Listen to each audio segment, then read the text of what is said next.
Doctor Pérez. Muy buenos días a todas y a todos.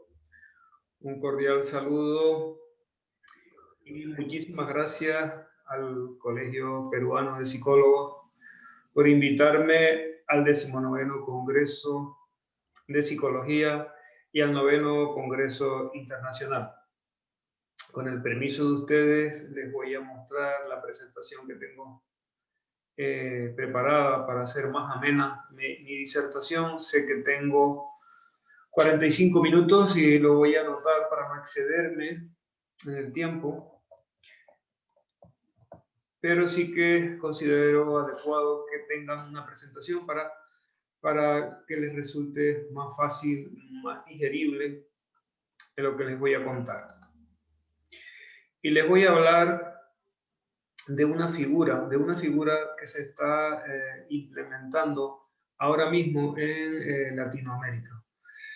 Es la coordinación de parentalidad, o la coordinación parental, un término más latino es coordinación parental.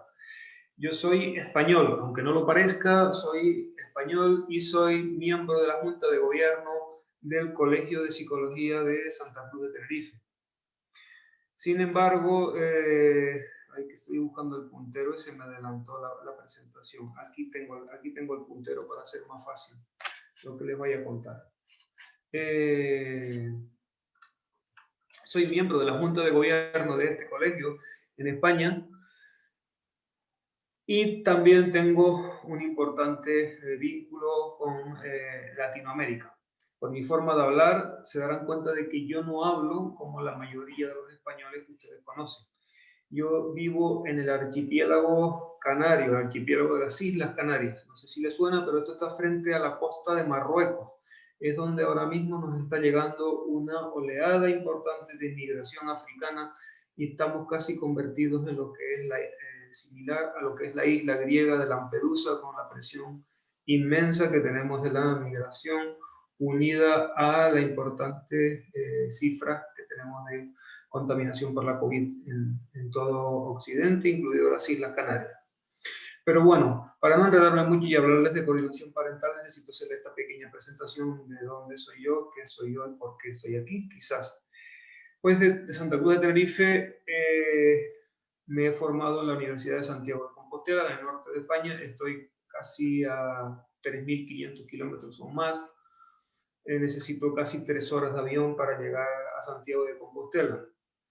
Y para llegar a Perú, pues a lo mejor necesito 10, 11 horas. Saliendo desde Madrid, pero si salgo de Santa Cruz de Tenerife necesitaría mucho menos porque estamos casi de forma paralela. Bueno, entonces les he contado todo esto para que vean el vínculo que puedo tener con Latinoamérica. Las Islas Canarias era el último enclave que utilizaban los navíos, los barcos que salían del puerto de Huelva en España para atravesar el Océano Atlántico e ir al Nuevo Mundo, pasaban por estas Islas Canarias para abastecerse de frutos frescos y de agua y así evitar la enfermedad típica de los marinos, que era el escorbuto. Tanto es así que mi abuelo paterno viajó 4 veces a Cuba en diferentes momentos de su vida para trabajar en la perla de las Antillas. Entonces, y metiéndome en materia, le tengo que definir con este salto tan importante que es salto en mi discurso, que es como consecuencia de la razón por la que yo hablo de ustedes y no hablo de vosotros. Yo pronuncio zapato y no digo zapato. Tengo ese mismo ceseo que puede tener todo Latinoamérica. Y dicho esto, este es el día que teníamos hoy en las islas. Esta es la imagen que teníamos en mi isla de Tenerife.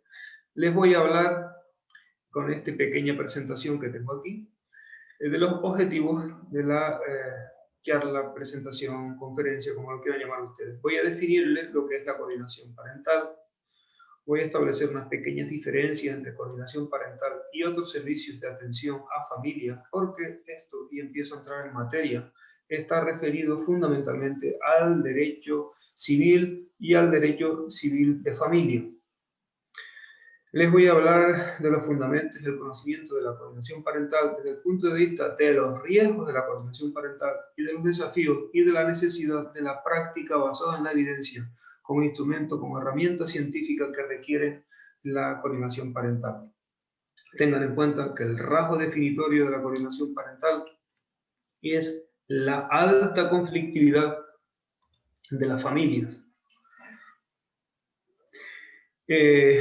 Y alta conflictividad de las familias en familias, permítanme la expresión, en las que han fracasado otras formas de resolver sus diferencias tras la separación. Aquí partimos de la base de que cuando se produce la separación de una pareja o el divorcio, esta no finaliza cuando se formaliza y se firma y en su caso hasta se obtiene la sentencia de divorcio. No, porque las personas necesitan tiempo para adaptarse a la nueva situación y en algunos casos también necesitan ayuda y de ahí empiezan a hacer la necesidad de la coordinación parental. Necesitan ayuda para gestionar los sentimientos y las emociones derivadas de esa ruptura. Aunque los progenitores deberían preocuparse por evitar la continuación del conflicto y su judicialización, muchas disputas que mantienen los progenitores una vez separados y amparadas en el supuesto interés del menor, reflejan angustias, reflejan intransigencia, reflejan conveniencia más de los progenitores que de los hijos menores de edad. Y este es otro elemento definitorio de lo que es la coordinación parental. Porque si bien atañe a parejas separadas, el objetivo prioritario no son las parejas, sino son sus hijas, hijos y adolescentes menores de edad inmersos en esa alta conflictividad que yo trato de definir. Estas batallas legales conllevan generalmente un alto coste para la familia, pero también para el sistema judicial y también para la sociedad. Estos progenitores inmersos en esta conflictividad tienen dificultades para centrarse en las necesidades de sus hijos como necesidades diferentes a las suyas propias. Y sobre todo, no lo saben proteger de su malestar emocional, no lo saben proteger de su ira, de sus disputas. Y por eso surge, repito, la coordinación parental.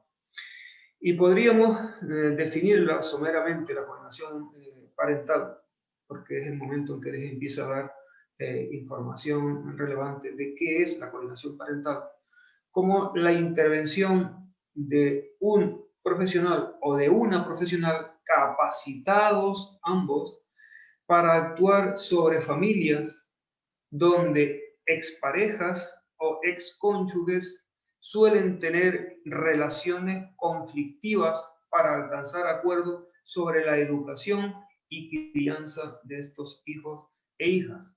Este profesional, el coordinador parental o equipo de profesionales, porque aquí también les introduzco un elemento nuevo del que no les he hablado hasta ahora, el coordinador parental trabaja fundamentalmente amparado en un equipo interdisciplinar, un equipo donde es muy probable que en muchas ocasiones del ejercicio de su acompañamiento a lo largo del proceso de separación y divorcio, en el cual no es capaz los progenitores de priorizar el interés superior de los menores de edad, es muy posible que este coordinador o esta coordinadora parental tenga que tener a su lado otros profesionales de la salud mental, por ejemplo, profesionales incluso de la justicia, para que traten o incluso asesoren a estos progenitores cuando no a los hijos menores de edad.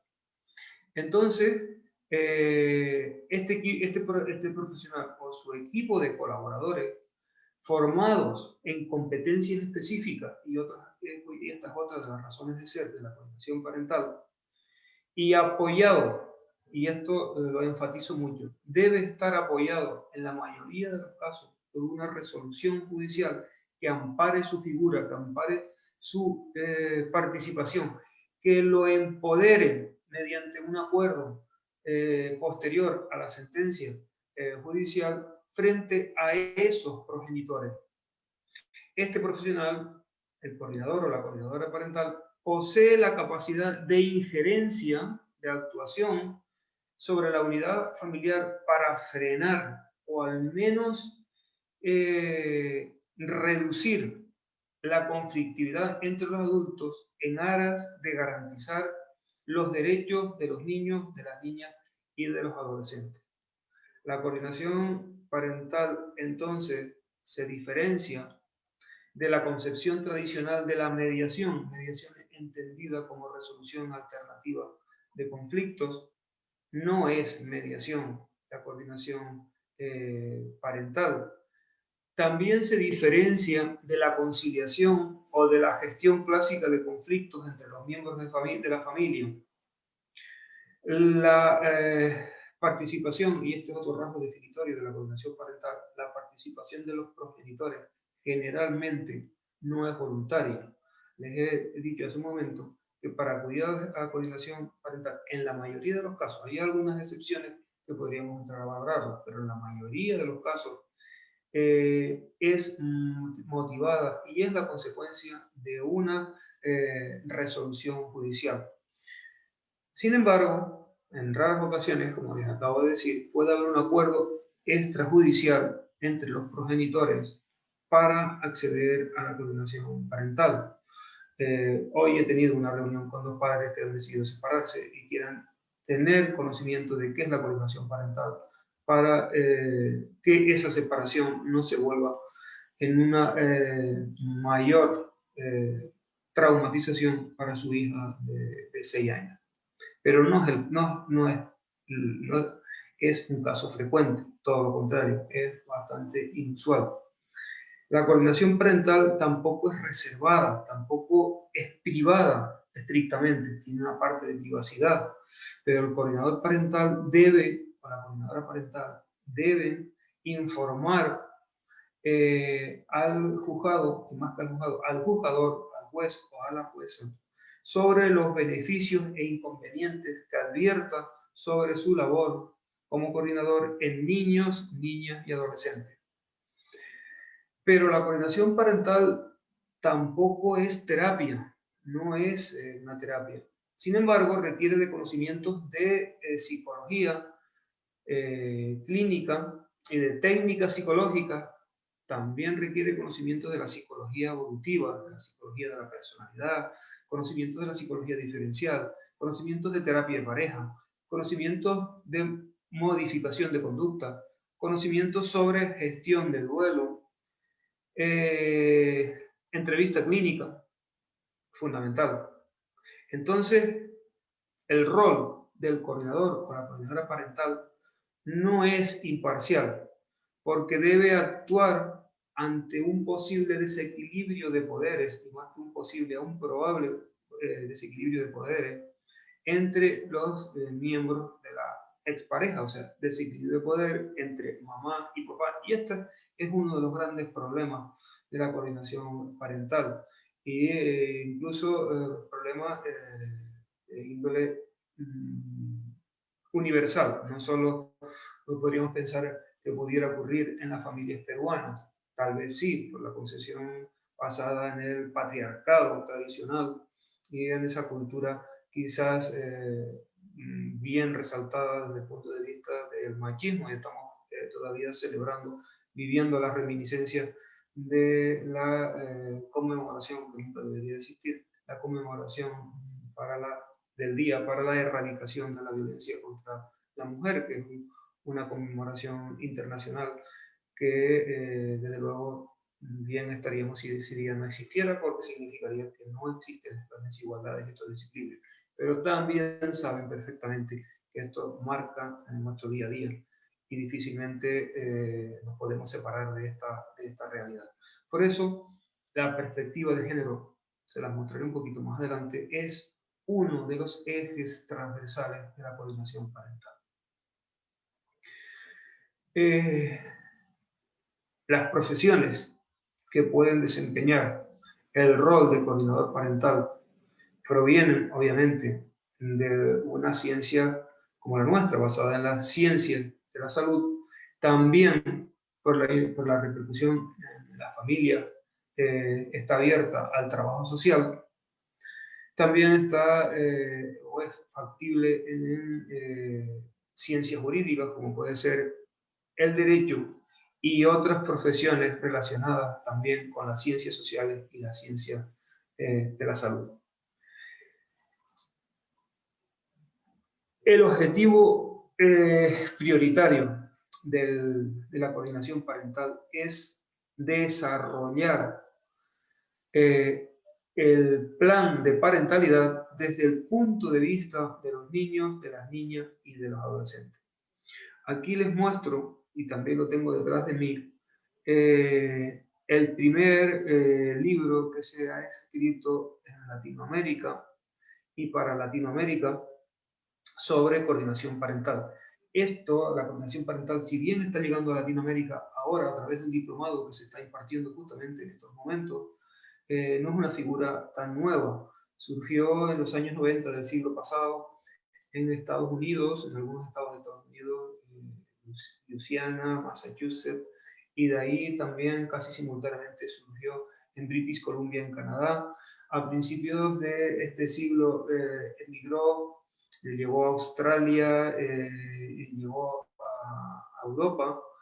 En Europa pues hay tradición de coordinación parental en Suecia, en Italia, también hay coordinación parental en Israel, también hay coordinación parental obviamente en mi país. En mi país hace aproximadamente 9 años que llegó en torno a 2011. Se dictó la primera sentencia judicial que contemplaba la participación de un coordinador parental para que acompañara a la familia en el desarrollo del plan de parentalidad que tienen aquí. Este libro, y volviendo otra vez al volumen, es una obra pequeña, pero llena de contenido, escrita por un mexicano, que seguro que algunos lo conocen, es muy, muy popular, Eric García López, por una colombiana, Luz Estela Rodríguez Mesa, y por este que les habla. No se trata de hacer una conferencia reivindicativa del libro, pero sí que tienen que ver, tienen que saber, perdón, que tiene una perspectiva latinoamericana, porque una de las necesidades perentorias para la aplicación de la coordinación parental en cualquier sitio es la contextualización, es la validez ecológica. No vale la coordinación parental que se hace en un país para aplicarla sin más en Lima, por ponerles un ejemplo. No tiene nada que ver la familia, la conflictividad, la forma de comportarse y de relacionarse de mi país, de cualquier lugar de España, con la que pueda haber en Lima. Por eso, una de las razones fundamentales de la coordinación parental no solo es la formación teórica, sino la capacitación a través de pilotajes. Y para que se hagan los pilotajes contextualizados al lugar donde se va a aplicar, es necesario la colaboración de los poderes judiciales. Los poderes judiciales, igual el de Lima, no tiene mucho que ver con el poder judicial de Cusco. Entonces, esa es la dinámica de la coordinación parental, donde además del pilotaje, la persona, el profesional o la profesional que se forma en este área necesita práctica supervisada por la complejidad que conlleva trabajar con familias con alto conflicto y alto nivel de conflictividad. Esta es, en definitiva, la definición más importante de la coordinación parental. Tenemos un objetivo que nos une. El objetivo prioritario de la coordinación parental está recogida en la Convención sobre los derechos del niño, que data de 1989 y hoy en día está firmada por 196 países o estados, y si me permiten, Estados Unidos no la ha firmado, y no la ha firmado por el problema que tienen Estados Unidos con la cadena perpetua, incluso la pena de muerte para los infractores juveniles. Pero el marco normativo que rige la aplicación de la coordinación parental es la Convención sobre los Derechos de los Menores de Edad. En este grupo de personas vulnerables también se incluyen a las personas con discapacidad, a las personas con retraso, fundamentalmente no con retraso físico, sino con retraso sensorial o intelectual, inmersos en situaciones de este tipo que en la mayoría de las ocasiones provoca la ruptura de la pareja cuando una determinada familia se ve inmersa en una situación de una discapacidad. No los quiero pasar por alto porque también son motivos fundamentales de esta figura de acompañamiento que no debe durar menos de un año y puede ser prorrogable hasta un año posterior, porque si bien las labores del coordinador parental pueden tener efectos para reducir esa conflictividad, pues en los primeros momentos de la separación o el divorcio es posible que esa conflictividad se recrudezca desde el momento en que empiecen a aparecer terceras personas en esa familia rota. Las familias constituidas o reconstituidas son otra fuente de conflicto importante, donde en la mayoría de los casos, para reducir esa conflictividad, es necesaria la figura del coordinador parental o del coordinador de parentalidad. Tenemos diferentes definiciones. Hay una asociación internacional, o sea, esto no es un modelo español que yo les estoy trasladando aquí. Hay una organización internacional, la Asociación de Familias y la Corte de Asociación de Familias y Conciliación, siempre centrado en las disputas del menor de edad, donde un profesional de la salud mental o del ámbito judicial con formación y experiencia en mediación, aunque no es un mediador, la mediación entendida como solución alternativa de conflictos, como les dije antes, asiste a padres con alta conflictividad. Estos son los ramos definitorios, los ejes sobre los que gira la coordinación parental. Menor de edad por un lado, frente a alta conflictividad por otra. Y con el objetivo prioritario de implementar el plan de parentalidad, que es en definitiva lo que les une. Tenemos otras definiciones, como esta que es una persona de relevancia, Deborah Carter, con relevancia y tradición en todo el mundo fundamentalmente. Tiene su cátedra de ejercicio profesional en la Florida, pero sus trabajos, les dejo estos nombres y estas personas a modo de referencia por si quieren, referencia bibliográfica por si quieren ampliar información a la que yo les estoy exponiendo. Y les voy a explicar el porqué, la razón de por la que es necesaria la coordinación parental. Son datos, algunos muy antiguos, son investigaciones algunas antiguas y otras no tanto, bastante más recientes. Pero se asume casi, podríamos variar un poquito estas cifras, que las hemos redondeado mucho, en múltiplos de 5, pero se asume que entre el 10 y el 15% de las parejas permanecen fuertemente enfrentadas a los 2 años siguientes de la separación. Y esto es una realidad, podríamos modificar la cifra más o menos, pero es una realidad casi universal. Aquí les tengo el flyer del Diplomado en Coordinación Parental que se está impartiendo a través de la Asociación Colombiana de Criminología, con participación de alumnos desde México hasta Chile, pasando por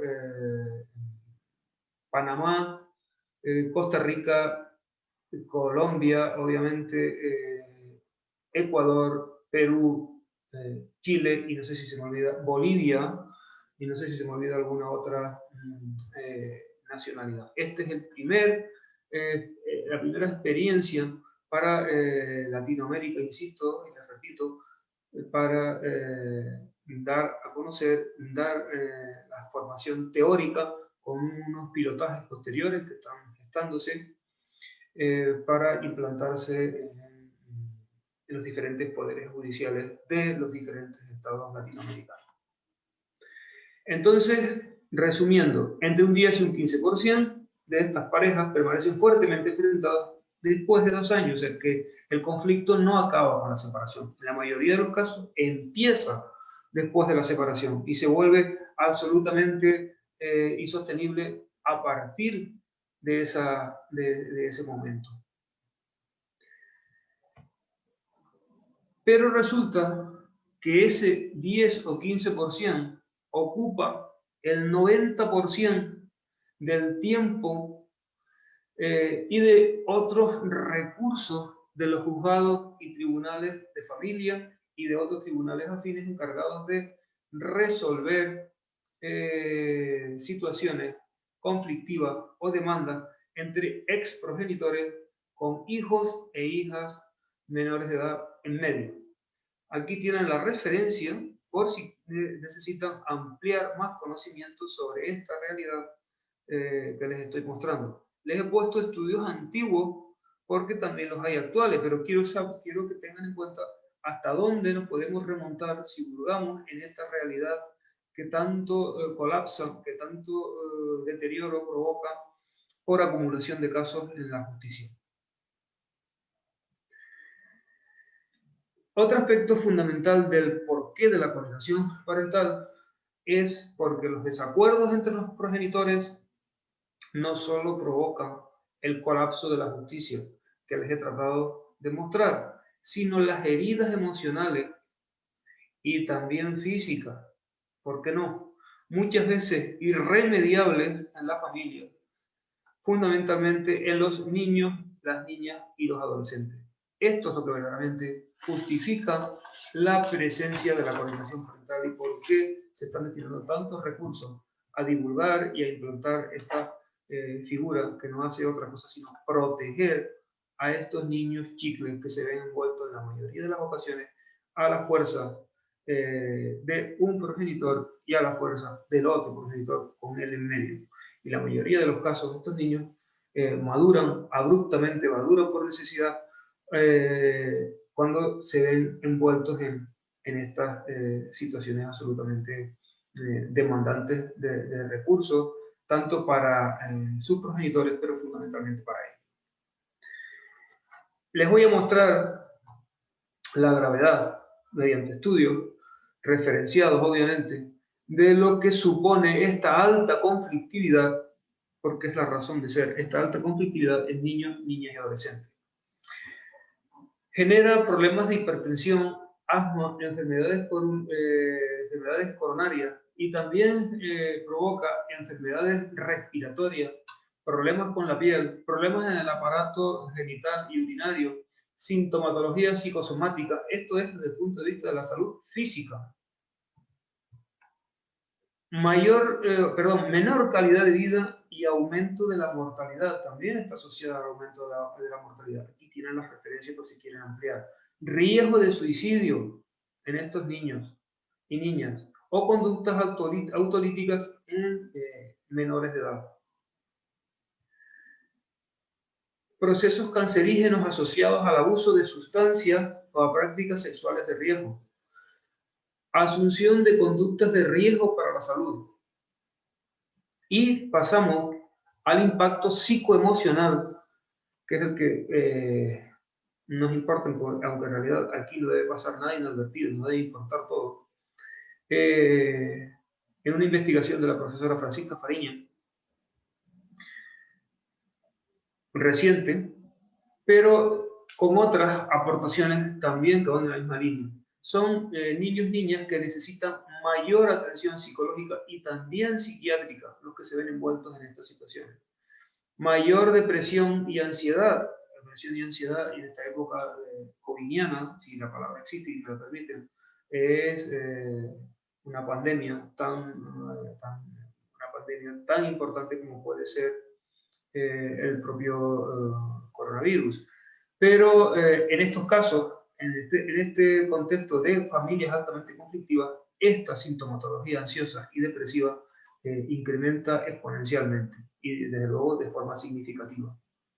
Alteraciones psicoemocionales externalizantes, por ejemplo, trastornos de conducta, inadaptación, comportamientos disruptivos, menor bienestar psicológico percibido en estos menores de edad, presencia de psicopatologías en edad adulta. Ojo con esto, hay estudios longitudinales que asocian una mayor conflictividad en la edad adulta como consecuencia de haberse visto inmerso en la infancia y en la adolescencia en situaciones altamente conflictivas generadas por la falta de entendimiento entre sus progenitores. Por eso, en definitiva, son personas, tanto los adultos como los menores, aunque en realidad el interés para nosotros fundamental son los menores, que necesitan ayuda. Y muchas veces los operadores jurídicos, los propios letrados, carecen de herramientas, incluso la psicología clínica, la terapia de conducta, o cualquier otra terapia que queramos utilizar, cualquier otra corriente, para dar ya ni siquiera soluciones, pero incluso respuestas a estas situaciones que se generan como consecuencia de la alta conflictividad, que conllevan también prácticas de conductas delictivas o precocidad en las conductas delictivas de estos menores de edad. Los indicadores de la alta conflictividad entre los progenitores pasan por la identificación de rabia y desconfianza hacia el otro miembro de la pareja, conflicto verbal y comunicación muy deficiente. Son parejas que como mucho se comunican a través de un WhatsApp. Falta de reconocimiento del otro. Hay una gran baja percepción de las capacidades parentales o maternales del otro progenitor. En la mayoría de los casos con poco conocimiento, con poca justificación. En otros probablemente sí, es posible que sea un padre ausente, pero en este caso no estamos hablando tanto de padre ausente que se va y deja, por muy doloroso que sea, deja a la familia con la mamá y con los niños, y él desaparece, bien inicia una nueva vida, bien se va con otra pareja, pero es eso, menos lesivo para la conducta, perdón, para el comportamiento y el bienestar psicológico y físico que el enfrentamiento permanente.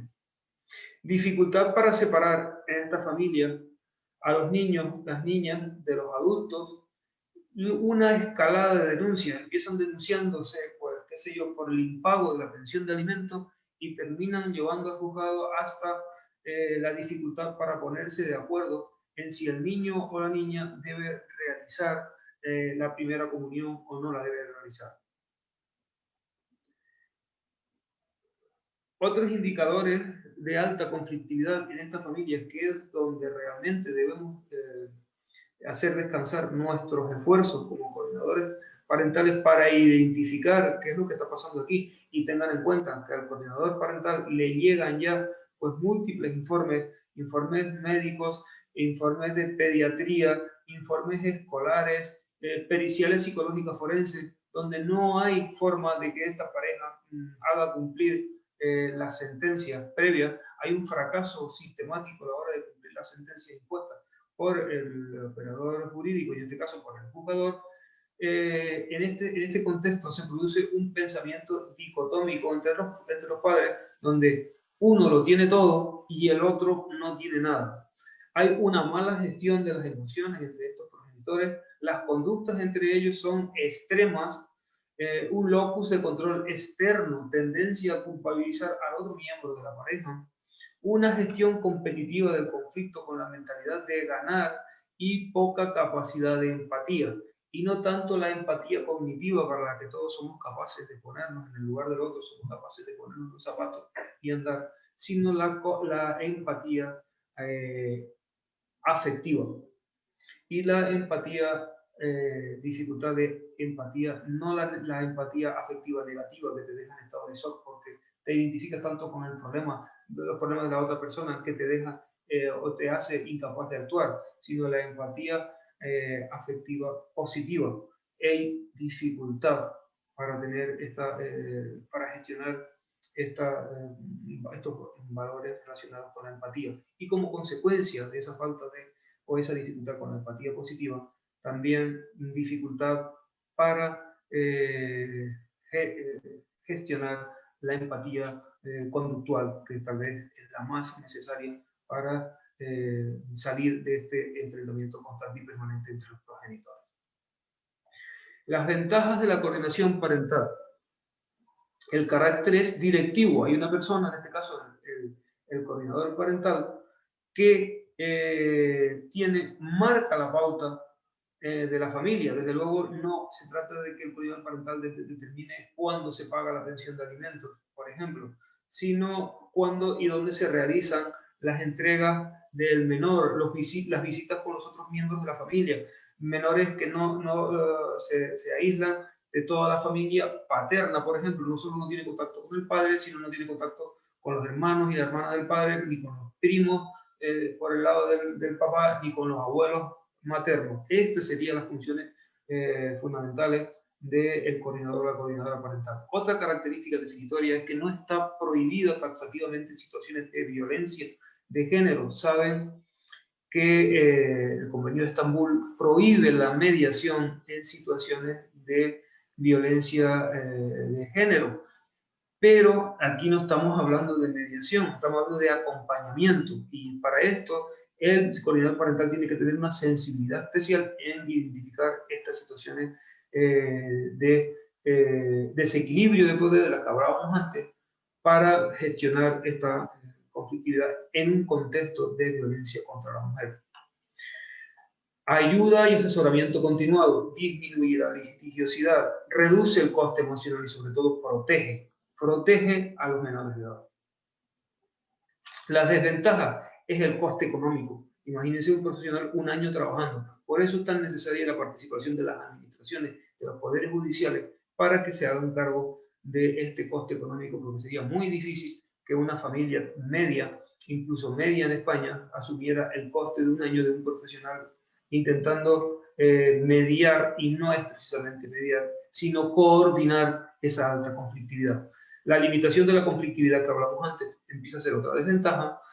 Y por otro lado hay una falta de normativa específica en los derechos de los diferentes códigos civiles de los diferentes países y que regulen la coordinación parental. Por eso es muy importante aferrarse a la Convención de los Derechos de la Infancia. Otra desventaja es delegación. Esta delegación es depositar en manos de otra persona las funciones de la dinámica familiar y en la autoridad judicial. Muchas veces se llega aquí, repito la idea, porque es un juez quien lo dictamina, quien decide que vaya ahí. Sé que el tiempo me está apremiando, pero no quiero pasar por encima el origen de la coordinación parental. Procede de esta palabreja, gatekeeping, donde se parte de que las creencias, actitudes y comportamientos de cada progenitor tienen repercusión no solo en la otra persona. Como yo pienso de mi expareja, va a repercutir en cómo veo no solo a mi expareja, sino la relación con mis hijos e hijas. Esta es la procedencia de este concepto, de esta figura de la que yo les llevo hablando casi el tiempo que estoy exponiendo la presentación. Y voy a terminar hablándole de los riesgos de la coordinación parental, que los tiene. El riesgo fundamental de la coordinación parental, y en esta época hoy no ha venido ni pintado esta conferencia, porque estamos, como les dije antes todavía, con la reminiscencia del Día Internacional para la Erradicación de la Violencia contra las Mujeres. Es necesario contemplar perspectivas de género e igualdad en la coordinación parental. Esto, si no se contempla, aquí cometemos un error tremendo, porque a nadie se le escapa que las labores de cuidado en todo el mundo, no solo de hijos, sino en general, las realizan las mujeres, y esto no puede pasarse por alto, porque, les repito, sería muy injusto para esta situación. Y también es necesario contemplar el paradigma de justicia terapéutica. Justicia terapéutica y perspectiva de género como ejes transversales, y para esto es necesario que tengamos una pequeña definición de lo que es la justicia terapéutica. La justicia terapéutica no es otra cosa sino que humanizar las leyes que sean más amigables para las personas, que la persona que va al juzgado no salga traumatizada por la situación fría de lo que conlleva el sistema judicial propiamente dicho. Se trata de que la aplicación de la ley sea más terapéutica, de ahí el nombre. Sé que en Perú también el paradigma de justicia terapéutica es otro de los que está creciendo. Sé que en Perú hay un capítulo peruano de justicia terapéutica encabezado por la compañera psicóloga Jenny Junco, no sé si la conocen, psicóloga jurídica y forense como yo, pero es la encargada de implementar el programa de justicia terapéutica que debe impregnar la coordinación parental en Perú. Y estos serían los ejes transversales para la implementación de esta figura, en este caso, no solo en Latinoamérica, sino en el Perú. Los desafíos, hemos hablado de riesgos, pero ahora vamos a hablar de desafíos y termino con esto. Los desafíos es que para ejercer la coordinación parental se debe tener mucha experiencia y también mucha formación, mucha experiencia en gestión de familias con alto conflicto. En Luisiana se exige para ejercer coordinador parental un máster, un doctorado o un equivalente en salud mental y 3 años de experiencia al menos de posttitulación. En Carolina del Norte, 5 años de experiencia post-titulación y la titulación académica de máster o doctorado en psicología, derecho, trabajo social, consulting, que no sé exactamente qué es para un norteamericano este concepto, medicina o área relacionada. Este área relacionada no podría ser de otra manera que hacer mención explícita a lo que son ciencias de la salud, o en todo caso ciencias jurídicas. De otra manera no se podría entender, y más próximo a las ciencias de la salud que a las ciencias jurídicas, y fundamentalmente ciencias de conducta, y podríamos hacer mención específica al trabajo social, pero de otra manera de poco nos valdría tener una formación en esto si no se es capaz de identificar toda la serie de problemas que hemos ido enumerando. En Massachusetts hay una serie de condiciones post-titulación para poder formarse en coordinación parental, que es 2 años para la abogacía, 2 años para la psiquiatría, 2 años para la psicología, 4 años para el trabajador social clínico y otros 4 años para el consulting salud mental.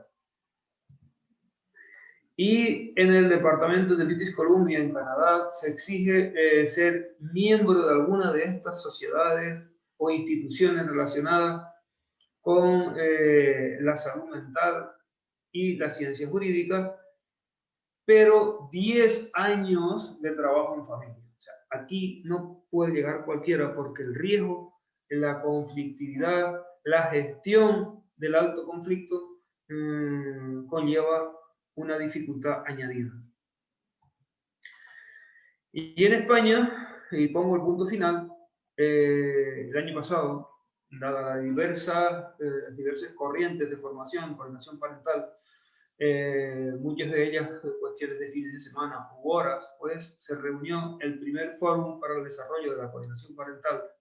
Se reunió precisamente en mi isla, Santa Cruz de Tenerife, para marcar 27 competencias académicas y profesionales necesarias para implementar la figura de la coordinación parental.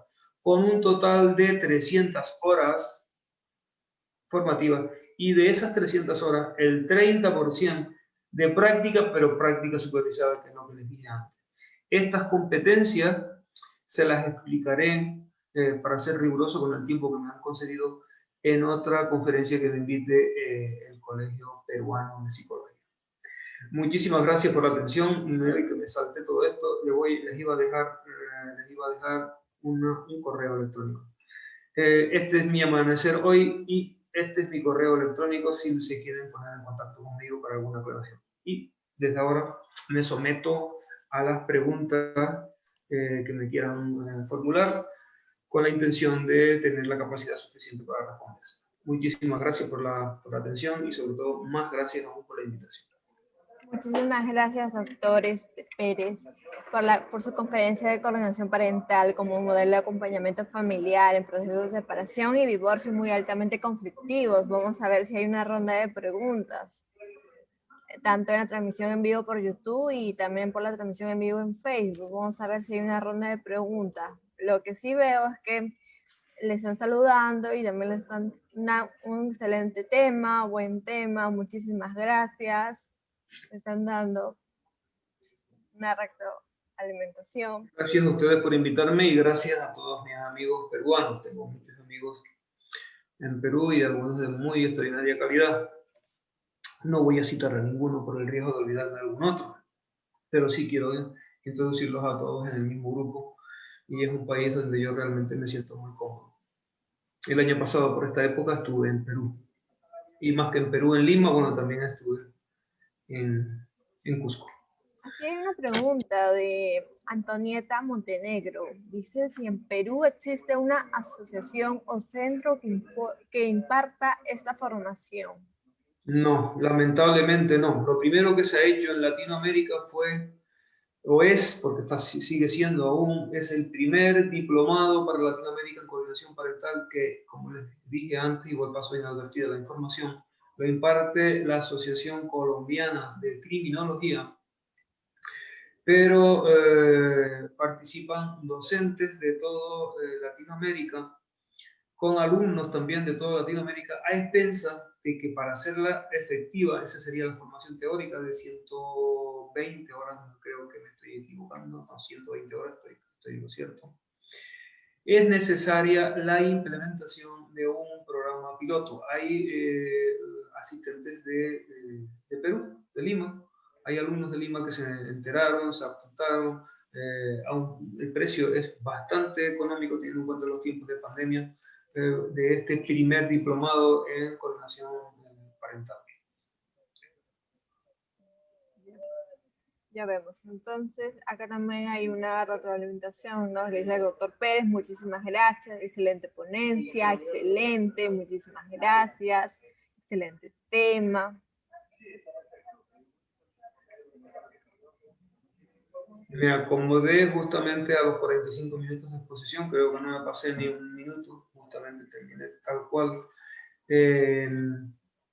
Y sí quiero decirles que el próximo domingo volveré a estar con ustedes, y en este caso no les hablaré de coordinación parental, les hablaré de evaluación del daño psicológico, evaluación, demostración y cuantificación del daño psicológico, y en este caso damos un salto de lo que es derecho civil de familia al derecho penal propiamente dicho, y sobre todo haremos mucho hincapié a la ley peruana de violencia de género.